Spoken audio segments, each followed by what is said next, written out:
4 ದಿನಗಳಿಂದ ಭಾರೀ ಮಳೆಯಾದ ಕಾರಣ ಸೌಪರ್ಣಿಕ ನದಿ ಉಕ್ಕಿ ಹರಿತಿದೆ. ಸೌಪರ್ಣಿಕ ನದಿಯಲ್ಲಿರುವ ಹತ್ತಿರದ ಪ್ರದೇಶಗಳಾದ ಬಡಾಕೆರೆ, ಸಾಲ್ಬುಡ, ಅರೆಹೊಳೆ, ಮರವಂತೆ, ಪಡುಕೋಣೆ ಎಲ್ಲ ಗ್ರಾಮಗಳು ಸಂಪೂರ್ಣ ಜಲಾವೃತವಾಗಿದೆ. ಇದೀಗ ಸಂಪರ್ಕ ರಸ್ತೆ ನೋಡ್ತಾ ಇರ್ಬೋದು ನೀವು, ಯಾವ ರೀತಿ ನೀರಿನ ಸೆಳೆತ ಇರ್ಬೋದು. ಯಾವುದೇ ರೀತಿ ನಮಗೆ ನಾವೊಂದಕ್ಕೆ ಸಂಪರ್ಕ ಇಲ್ಲ.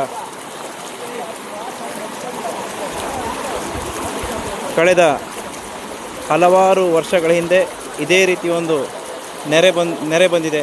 ನಂತರ ದಿನಗಳಲ್ಲಿ ಇದೇ ದೊಡ್ಡ ನೆರೆಯಾಗಿದೆ. ಎಲ್ಲರೂ ಕೂಡ ರಕ್ಷಣಾ ಕಾರ್ಯದಲ್ಲಿ ತೊಡಗಿದ್ದಾರೆ.